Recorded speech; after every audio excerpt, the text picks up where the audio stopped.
Hello everyone, welcome to my YouTube channel Study with Soumya. I hope you all are well and safe.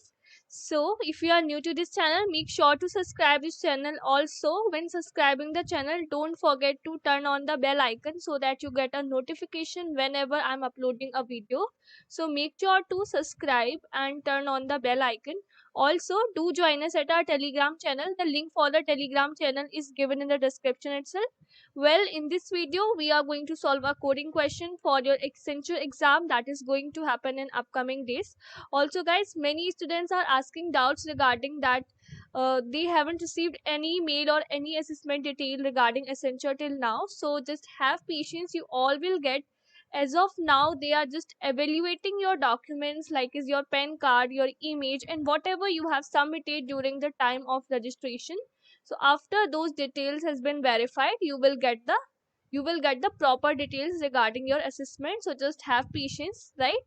So basically in this video, first of all, we'll be solving a coding question, and next we will discuss something regarding the technical assessment. So you must be knowing that the first round itself we have technical assessment along with the aptitude round, right? So we'll be discussing that what sort of questions will be there and what will be the level of difficulty, what to focus on, and all sort of things. So make sure to watch the complete video.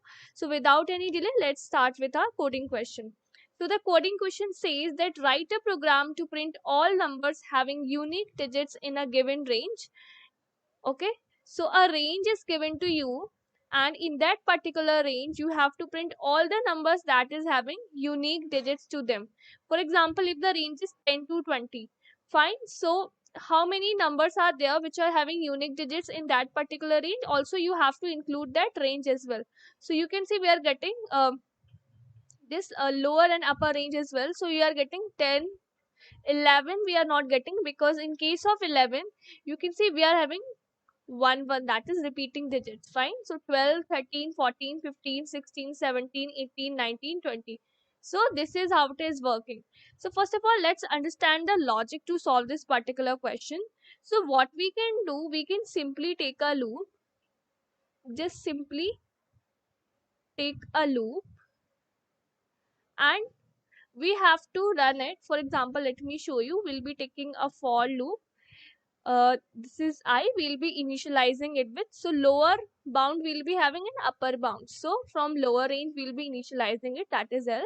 And as if we have to include lower and upper range also in the sequence that we have to print. So this loop will run up to the upper range I plus plus. Now what the actual logic is that here we have to keep track of that the digit. For example, you are considering a number 101, so you have to check that the digits has been repeated or not, right? So for this what we can do, see, numbers consist of 0 to 9 only. So what we can do, just take an integer array and initialize this with 0. um like as we can take an integer array int a, fine. We can take an integer array, the size will be 10 because we are having just 0 to 9 numbers only. So initially initialize with as 0, it means that initially all the elements of the array a are 0. Also, now what we'll be doing, let's take a temporary variable, and to this we'll be storing the value of I. What is I? I is the number that we are currently working on. So what we'll be doing, we'll be simply going through that number. So for this we need a while loop. So while and not equal to 0, what we will do, see, if we have gone through that digit, it means कि अगर वो digit हमको पहले दिख चुका है, तो we will mark it as कि that has been visited. So what we'll be doing, for that particular digit we will update the value from 0 to 1, and one condition we'll be putting here is that if a and mod 10, then we have to break out of the loop. I will tell you that what does this actually mean. Okay, and otherwise what we have to do, we have to update the value of n mod 10 as 1, fine. Also we have to reduce the number by a factor of 10. Okay, so let's suppose our number is 101, fine. So our number is 101. Let's take, we are having a range of 101 to 105. So I will tell you that what this part is doing. You must have understood this for loop part. This may be confusing for you. So as of now, the first number that we are considering is 101, and this, in this n variable we have stored the value of that particular number, right? Now here we have an array. Initially all the elements of the array A are 0. Now we are running a loop while n not equal to 0. What is the value of n? 101. Now we are doing if a and mod 10. And mod 10 means we are taking digit one by one. So if you will do 101 mod 10, you will get what? 1. So if 1, you can see initially all the elements are 0. That is 0, 1, 2, 3, 4, 5, 6, 7, 8, 9. So this is the index present in our array.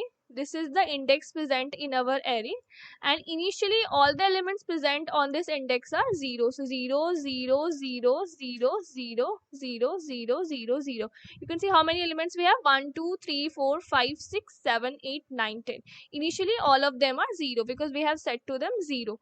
Fine. Now we are doing if a and mod 10. N is what? 101 mod 10 will give us 1. So is this condition true? You can see we are having 0 here, so this if part is not true. Now what we are doing, since we have seen this one, so we have to mark it as that we have visited to this one. So a and mod 10 means we are doing a of 1 equal to 1. So this 1 is showing that we have visited to this one. So from 0 we are making it as 1. Now we are reducing our numbers. So 101 divided by 10 will give us 10, while n not equal to 0. So you can see 10 is not equal to 0.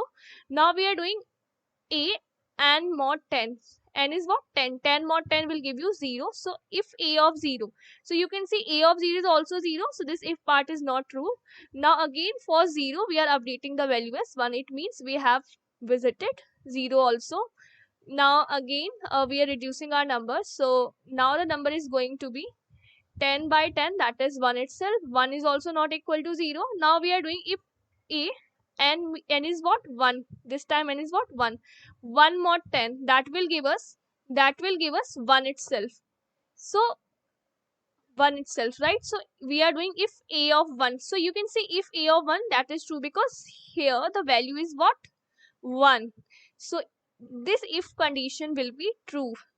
It means that we have got a repeated digit. We have got a digit that we have already been through. So that's why we are breaking the loop. If suppose in case instead of 0, instead of this 1, if it was 102, so then what we got? Then what should be our outcome? Then instead of 2 mod 10, we have got like 2, and we have updated the value of this 0 as 1 itself. Fine. Now see, again what we will do, again we will divide our number by 10. Now I'm talking about 102, fine, because 101 the condition has already been wrong and we have breakout of the loop. I'm taking if in the case that number are, the digits of the number are not repeating. So again what will happen, we'll be reducing our number. What was the number? That was 2, because we are this time we are having 102. Fine. So 2 mod 2 divided by 10, that will give us something like 0, right? So 0 not equal to 0, this time the condition is true. So what we can check to make sure that whether this number has repeated digits or not, see, if in the case that particular number does not have repeated digits, then always this n is going to be 0, because जो loop है हमारा वो पूरा end तक चलेगा. The loop will break only if in the case we are getting a digit that we have already visited. Fine. I hope that must be clear to all of you. So we'll be checking if n equal 0. It means that this number has all the unique digits. And if it is so, so we'll be directly printing that ith number, right? We'll be directly printing that ith number. So I hope the approach is clear to all of you. Let's see the code part of the same to get a proper understanding. So here we are taking L comma R, and that we have to take as input from the user itself. So %d %L %R. Fine. So we have taken this as input from the user. Now if you want, we can do this all the things in main function, but let's define another function. So let's name it as unique unique numbers. Fine, so we are naming it as unique numbers. Now what we are doing, so to this we have to pass this lower and upper range. Fine, now here as if this function has to return nothing, so let's take the type is as void itself. So it's taking two integer value L and R. Now here what we have to do, so simply we have to run our loop int I equal to L, I less than equal to R, I plus plus. Now here let's take a variable n and we are storing the value of I to this particular n. Now we are taking a for loop while n not equal to 0. Fine. So here what we'll be doing, here we'll be checking. Okay. Now we need an array. So int a, let size is 10. Initially all the elements are 0 itself. Fine. Now here we'll be doing if a of n mod 10. If this condition is true, we have to just break out of the loop.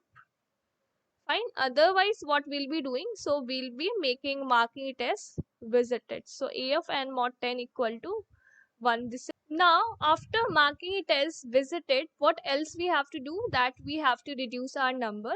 So we'll be dividing our number by 10 as if we have already marked that particular digit as visited, so we will divide our number by 10. Fine. Now after coming out of this while loop, what we have to check, see this number n will be equal to 0. It means we have been going through all the digits of the number only if in the case that it must have unique digits, right? So that is what we are checking, that if n equal 0, it means that it is having unique digits. So we have to simply print that particular number, that particular ith number. Right, so this was the whole code for the logic that we just discussed. So let's run our code and let's see. So if we are giving 10 20, so you can see 11 is not present because in 11 we are having duplicate or like 1 1. Otherwise we are getting all the digits. Let's take another input. So if we are giving 103 1 2 3, so you can see this is what we are getting, and here all the numbers having unit digits only. I hope you understood the code and logic. So now talking about the difficulty level of technical assessment, so that won't be going to be very difficult. Just some basic output based questions will be there, pseudo code questions will be there, and basic questions on MS Excel can be there, basic questions on networking, so they won't be that difficult. Also there is no negative marking. Okay, so don't think that there is any kind of negative marking. There is no negative marking. Also make sure, just remember this, that the first round is the elimination round, so it's very important for you to clear that particular round. Fine. In terms of difficulty, this won't be that difficult. Okay then, thank you so much for watching this video. Make sure to subscribe this channel and do join us at our Telegram channel. Thank you everyone. Bye bye.